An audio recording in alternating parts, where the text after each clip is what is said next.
Hello everyone and welcome to today's video.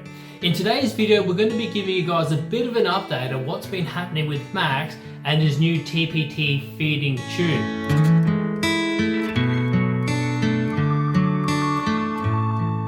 So if you saw our last video you would have seen that after having Max home for one day he pulled on his tube and it came out 5 centimeters. And we had to go back to the Winston Children's Hospital just to have an x-ray done to check that it went back in the right position. Thankfully enough, it did, but it did mean that we had to wait in the emergency department for about 2 hours. So after that, on the next day, on the Friday, Max was presenting with some bronchiolitis symptoms. So he was breathing fast, he was coughing more than usual, and he coughs a lot, so for it to be more is not good. He had coughed so much that he ended up vomiting, and the vomit was green, and that was a bit alarming because obviously the tube bypasses his stomach, and green vomit, he's formula fed, so it was very unusual to see that. I called Health Direct just to get some advice, and the nurse on the phone could actually hear Max like breathing. She was like, "Is that normal for him?" I'm like, it's a bit more than normal, but it's not that unusual.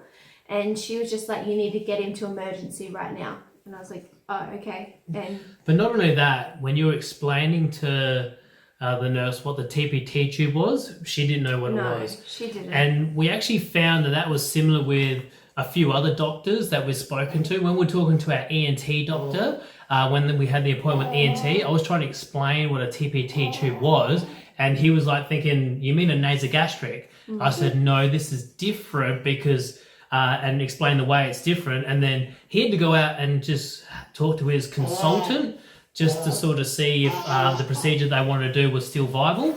And thankfully it is, but he didn't know what a TPT tube was either. Yeah, it's definitely not as common.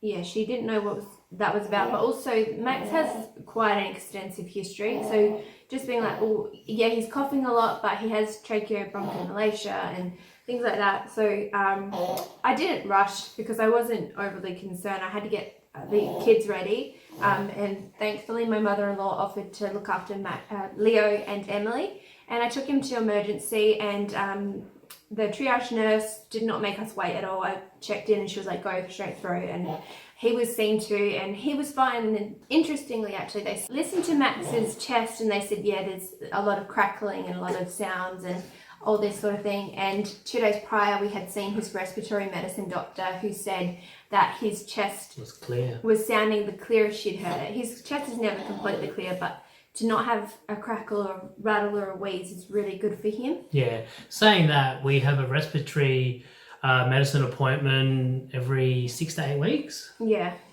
I think this one was a little bit longer, but 6 to 8 weeks in between visits. So from what she heard, she said that was quite good, big improvement.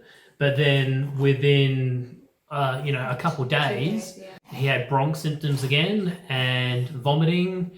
And so we were very concerned. As always with bronchiolitis, we manage it at home. Most babies, if they become very unwell, might end up in emergency just to be treated for feeding issues. So dehydration, they might get an NG tube, things like that. But he obviously is all set for that, and we're quite comfortable managing him at home. They moved Max and I from the immediate emergency room to emergency short stay, which is technically classed as an admission. You have to sign in and all the rest of it. So guys, I'm here in the emergency short stay area. Max is behind me. He is doing pretty well. He's pretty happy, pretty smiley. He's working to breathe. He's got a crackly chest. He's very noisy cough. It's different from what is normal for him, and that's why I brought him in. Definitely the new tube change makes it more concerning, but the doctors aren't concerned at all. His bronchiolitis, which is what they're thinking it probably is, we can manage at home and we're happy to do that. It's more the green vomit. So he's on a feed now and we're just going to wait and see if it happens again. If it does, I imagine they will run some investigations, and if not, I think we'll get to go home. The doctor said this afternoon.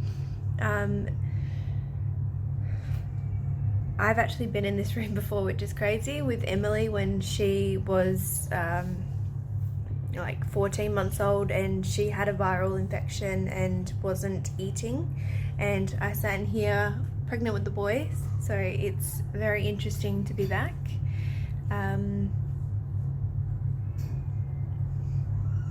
It's also very interesting to only have one child with me. I feel like what do I do with all my hands? And we just chilled out, him and I. It was actually really nice just to let him, just having one baby, it's such a different experience. For a little bit there, you only had a singleton. Yeah, it was crazy, and he just slept on me for 2 hours, and it was lovely. And the doctor came by and checked how we were going, and they asked if I wanted to go home, and I was quite happy to take him, and we went home. But yeah, just definitely I think the fact that he was vomiting, you gotta get it checked. They did say that he did say it was bile that he vomited up, and he said that it was most likely him coughing that caused it to happen, not like any other bug. He only did the one, so it was fine. He could go home. After that, then on the Wednesday, Leo thought he would have some playtime with his brother, and he actually pulled Max's TPT tube completely out. In the space of like a week and a half, his TPT tube has come out twice. In that situation, we knew that we just had to contact Max's doctors, and that I would put in his NG tube, and then we'd just have to wait for a radiology appointment so they can, put him under the X-ray and reinsert that TPT tube. So that's exactly what we did. Later that night, I came home from work. I put the nasogastric tube in. Leo did pull it out, and it was taped from both sides of his face. So he screamed. He was not happy at all, because it was quite painful. It's quite painful. It's a bit of a shock to him, but also, how taped was it? It was the most we've ever taped, and he still managed to get it off. So I called general medicine and just got the ball rolling, and they were like, yeah, all right, call you tomorrow. So that's fine. The next day, I received a call from his consultant paediatrician at the hospital, the one who organised his TPT and oversees him in general. And she was just calling just to see how he was going after having it in for 1 week. And I was like, oh, good. He did pull it out though. She's like, oh yeah, I saw he was in last week. I'm like, no, he's pulled it out again. So I spoke to the doctor, and she just said, if we have, apart from him pulling it out, if we were happy with his progress with it, if he's handling it well. And in a week he gained 200 grams on it, which was really good, because the week prior he hadn't gained any weight. He was losing weight. Yeah, he was losing weight, and then he just wasn't gaining weight. So it definitely, I think, is working. As far as clearing his chest, obviously it's he's got bronchiolitis still, he's still unwell. So nothing has changed yet. But we're still hopeful it might. But once she realised that it wasn't in, she was like, all right, I'll follow up, find out what's going on. But then she said, I think we need to put a bridle in, which is this fun little blue thing on his face. The bridle has been previously mentioned to us, but it's kind of like, oh, we only do it if we have to. It's a worst case scenario, because it's quite an extensive process to put it in, and although it keeps it secure, it is uncomfortable, and it can be, well, they say it's not painful when it's pulled. It gives Max a sensation of having a brain freeze, but from what we've seen from Leo pulling it briefly, it does cause him a lot of distress, and he gets quite upset. Yeah, he does get very upset, so I think it does hurt him a little bit to a degree. But essentially the way the bridle works is that it's like a cable that goes up one nostril, and then it goes around the nasal bone where the passages connect inside the nostril, and then it comes out, and then that is just clipped to the tube. In some ways it's almost like it's zip tied into his face. That sounds really kind of barbaric, but that's essentially what it is. And it's relatively uncommon to be used in Australia. It's fairly new. yeah. And they're quite expensive is what the nurse said. So that's why they're not kind of offering them too freely as well. Here. Thank you, Em. So they got back to us very quickly after I spoke to the consultant. Within the hour, she had an appointment made for us for the next day for the TPT to be reinserted. So on the Friday, I went in, just Max and myself, and we went straight to radiology. We had to wait a little bit for his turn, but in the meantime, the nurse came down and she removed all his bandaging and his NG tube, and she inserted the bridle. So essentially 2 probes go up his nostrils, and magnets are used to connect at the back passage, like Charles said, and then it's threaded back through. So it's hooked around his nasal bone, and then they just kind of clipped it in place. Once he had the TPT inserted, which took quite a bit of time, it was quite stressful. The first time Charles was in there for it, so I missed out on that, and it was really quite hard because he was, 2 nurses are holding him down, and it does take a while. It's not an easy process to... They also got to maneuver him, maneuver the bed, so they change the angle of the camera, and they use a wire inside the TPT tube to guide it around the curve of the stomach, around the small intestine.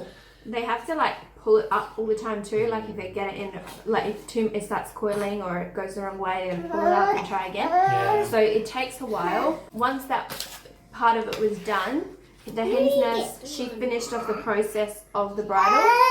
The tube is then clipped in, and then they tie off 3 knots.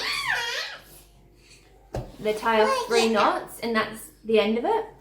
This bandage is actually not necessary. She just does that so it's not flicking him in the face, and it's just held on by a tiny bit of tape on the side of his face, and even that's not necessary.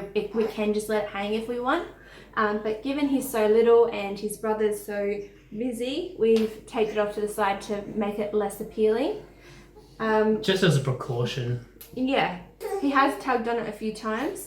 The nurse actually said that the rep who came from America bridled himself and pulled it. Mama likes to tickle. Oh, you're tickling? Oh, he likes that. He does. It's so funny. Oh, me!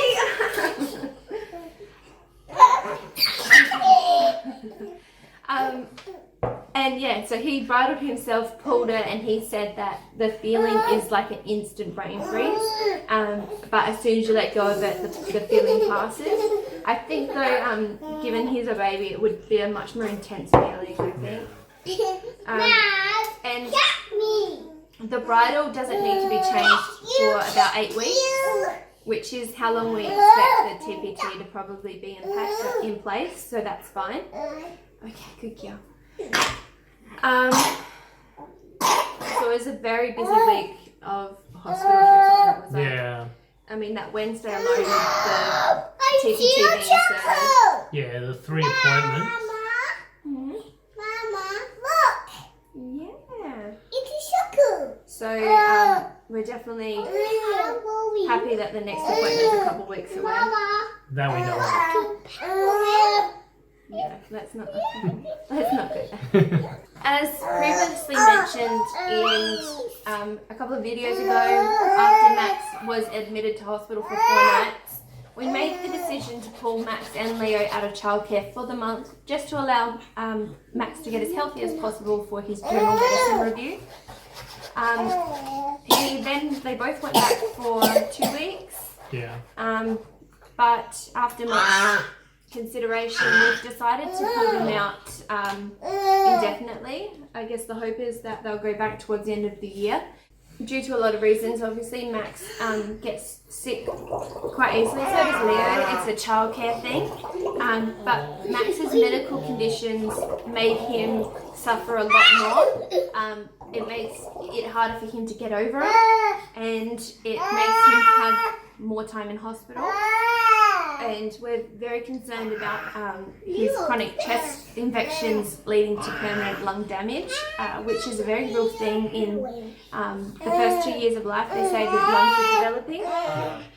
So that's the decision we made, especially we're coming into flu season. And I guess the other one is the coronavirus. So at the moment it's March 15th, and today, like, the Prime Minister has said that you know, people travelling from overseas as of today have to self-quarantine for 14 days.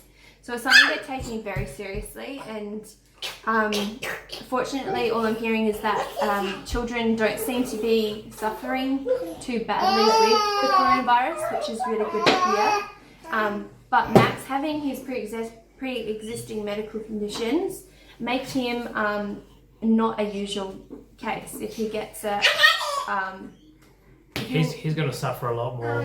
yeah.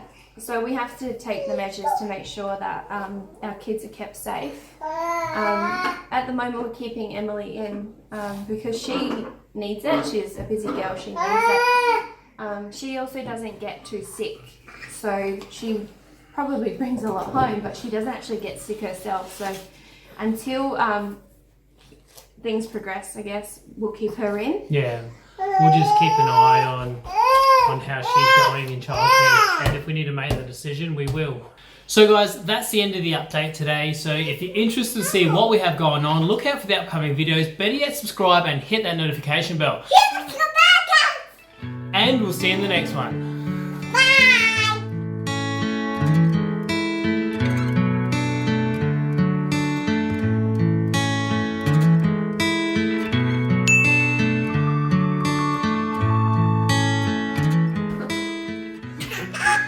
Emily, say bye again.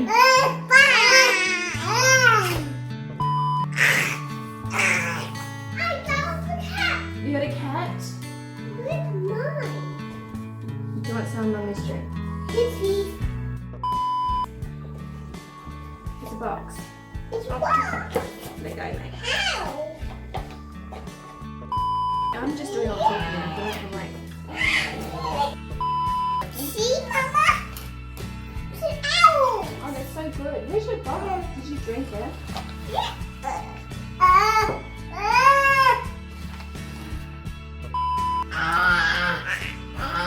I'm excited for these two.